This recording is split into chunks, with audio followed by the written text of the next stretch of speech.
Bueno, como veníamos hablando sobre la cuestión de estas posturas, estas formas de ver cómo se da la integración o la penetración del derecho internacional en los derechos internos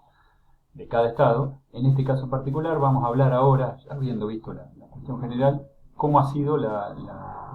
evolución histórica de la jurisprudencia de nuestra Corte Suprema de Justicia de la Nación sobre este punto. O sea, qué postura había tenido en definitiva se mantuvo sobre esto. Al respecto, y como surge ahí en la plantilla, la Corte desde su creación, más que desde su creación, desde el momento en que comenzó a actuar efectivamente, que fue en 1863, la Corte fue virando, mantuvo casi siempre una virtual posición dualista, si bien moderada, pero era dualista, en el sentido de no reconocer la operatividad directa de las normas de derecho internacional en el derecho interno. En esa cuestión, lo que entendía la Corte y lo que entendió por muchas décadas fue que las cláusulas insertas en los tratados internacionales, que en ese momento se llamaban tratados con potencias extranjeras, no tenían una aplicación inmediata, sino que constituían a lo sumo normas programáticas. Entre los fallos que hubo en esta época, previos a un fallo importante que vamos a ver ahora, que es el de Merck Química con Gobierno Nacional, que es de 1948, con anterioridad a ese fallo, un ejemplo de esta postura dualista es, por ejemplo, el fallo de Alonso Gregorio con Aras de los Carros. En este caso se trataba de un reclamo por un accidente laboral, donde se pretendía que se aplicaran directamente convenciones internacionales, o sea, son instrumentos internacionales que habían sido aprobadas en Ginebra por la Conferencia Internacional del Trabajo, lo que hoy sería el antecedente inmediato de la OIT, de la Organización Internacional del Trabajo. Esto había sido aprobado, estas convenciones habían sido receptadas por la República Argentina por ley 12.232, pero sin embargo la Corte dijo que esto no se aplicaba porque en definitiva lo que se necesitaba era solo una suerte de compromiso programático, si se quiere, pero que debía ser adoptado. Había que modificar la ley de accidente de trabajo vigente en ese momento, la 9.688, para que esas garantías que estaban contempladas en esas convenciones, que repito, ya estaba aprobada esas convenciones por la República Argentina, pero para que pudieran aplicarse en el derecho interno tenían que ser receptadas en esa norma de derecho interno. O sea, no aplicaba directamente el derecho internacional. Una postura claramente dualista, digamos, separar los dos derechos. En otro fallo, Chantrain Alfonso, de julio de 1947, mantuvo una posición similar, si bien no era un tema laboral del mismo estilo, pero en definitiva también separaba la cuestión, lo que estaba en una cláusula de un tratado internacional con lo que era el derecho interno, lo que se podía aplicar en el derecho interno. En 1948 llega este fallo, apenas terminada la Segunda Guerra Mundial, llega este fallo Merck Química contra el Gobierno de la Nación. Este es un fallo algo extraño porque en definitiva la Corte quiere por un lado mantener esa postura dualista que siempre tuvo, y de hecho lo hace en un caso, pero como acá lo que se perseguía era legitimar de alguna forma la expropiación que había tenido el Estado argentino sobre bienes de una empresa química alemana, Merck Química. La Argentina justo al fin de la Segunda Guerra Mundial le había declarado la guerra a Alemania y entonces consideraba que esos eran bienes enemigos, de una potencia enemiga. Entonces la Corte en este fallo, con ese fin de legitimar esa incautación, lo que hace es adoptar una suerte de doble vara, porque por un lado diferencia si se trata de tiempos de paz, en los cuales mantiene en el orden interno la supremacía de la Constitución por sobre los tratados internacionales, lo que sería una postura dualista, pero en el caso de una guerra en que se encontrara en un estado de guerra por causa propia, digamos, una eventualidad posible y que entiende que eso escapa a la regla del artículo 27 de la Constitución, dice que en esas situaciones de guerra el país, el Estado, digamos, argentino, tiene que cumplir los tratados internacionales con todo rigor. Lo que pareciera ser una postura monista, o sea, hace una diferencia que no existe un solo caso parecido que adoptó el Tribunal Superior de Chile, pero en general la evolución de las jurisprudencias han sido o monistas, o tenido posturas monistas o dualistas, pero no han hecho nunca esta diferencia de ser dualista o monista de acuerdo si es tiempo de paz o tiempo de guerra. Esta postura fue bastante aislada de la propia Corte, siguió manteniendo una postura dualista más moderada en sus fallos, hasta que llega otro fallo también, un antecedente bastante importante, donde no solo se sigue mostrando dualista, sino que acentúa esa postura, que es el fallo Martín y compañía contra Administrador General de Puertos, Administración General de Puertos de 1973. Hay otro fallo de la misma época que es de la empresa ESO contra el Estado Nacional, de la misma línea, en lo que la Corte se pide un poco más y dice que no solo dice que no puede aplicarse el derecho internacional en forma directa, sino que le acuerda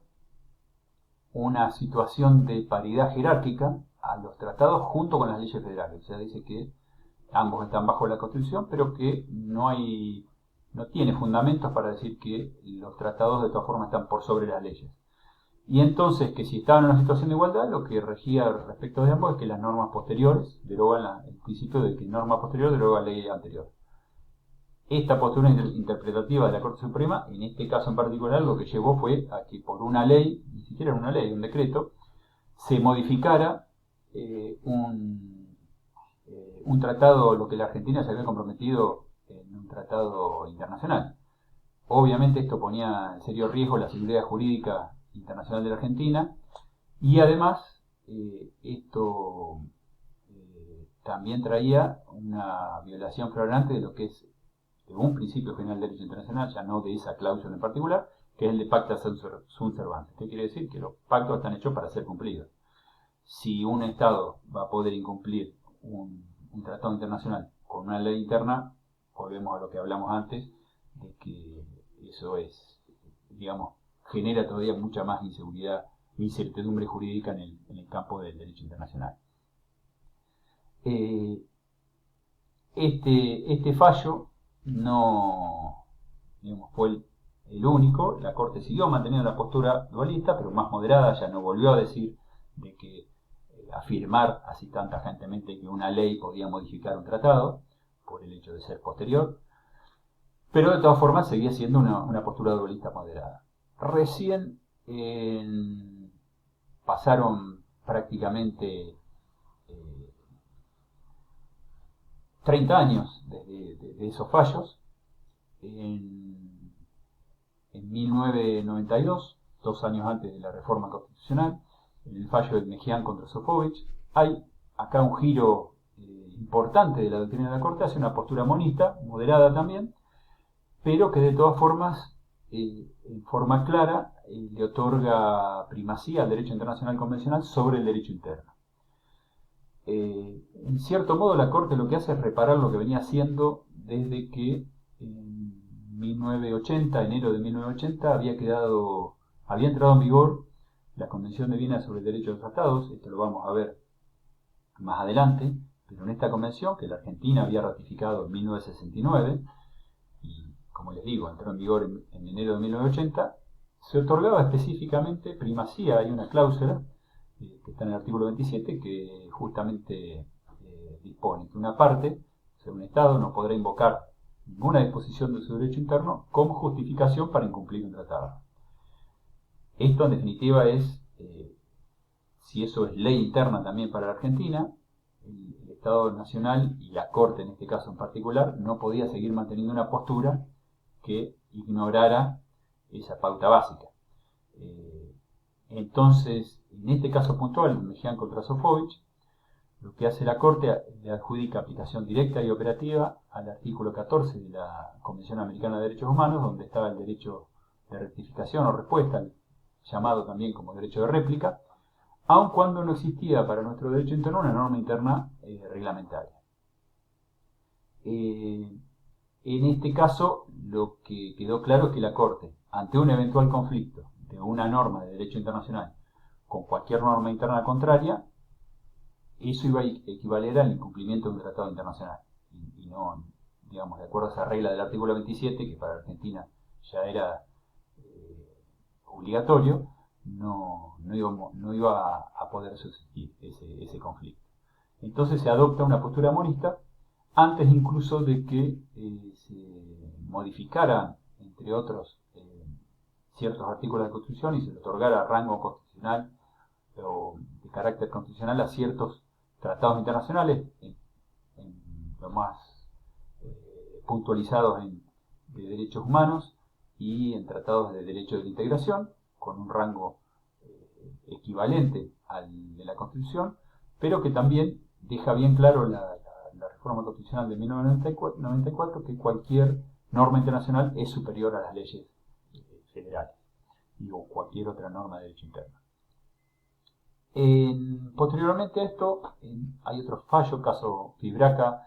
contra Salto Grande de 1994, donde también reconoce la primacía de la jurisdicción internacional, o sea que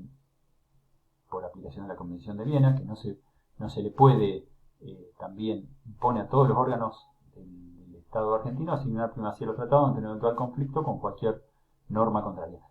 Deja salvo la propia Constitución Nacional, que sigue poniendo por arriba de toda la pirámide jurídica.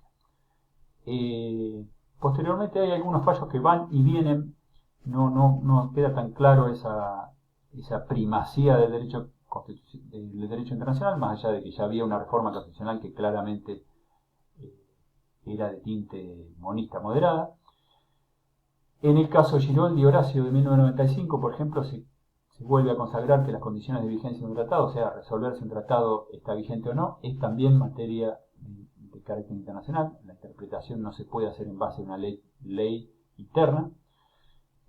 Se vuelve a definir más claramente en el caso Expósito Miguel Ángel, que era un pedido de prescripción contra una sentencia que ya había declarada extinta la acción penal de la propia Corte Suprema, por una decisión de la Corte Interamericana. En este caso puntual, la Corte reconoció que las decisiones de esa Corte Internacional resultan de cumplimiento obligatorio para el Estado argentino, incluso para la propia Corte Suprema. Esto lo obtiene de lo que dice la propia Convención Americana de Derechos Humanos, donde se crea la Corte y que es ley para nuestro país, y dice que, bueno, si es un órgano internacional y en definitiva una sentencia internacional es una norma de derecho internacional, no cabe duda que aplicar ese principio de primacía del derecho internacional por sobre el derecho interno implica incluso que las decisiones de esa Corte van a ser de cumplimiento obligatorio para el Estado argentino. Así que bueno, con esto más o menos terminamos todo lo que teníamos pensado ver para hoy. Espero que lo hayan entendido. Cualquier cosa lo pueden preguntar en el chat o tener alguna duda. Yo voy a ponerles a disposición esta grabación para que lo puedan ver y revisar con más tranquilidad.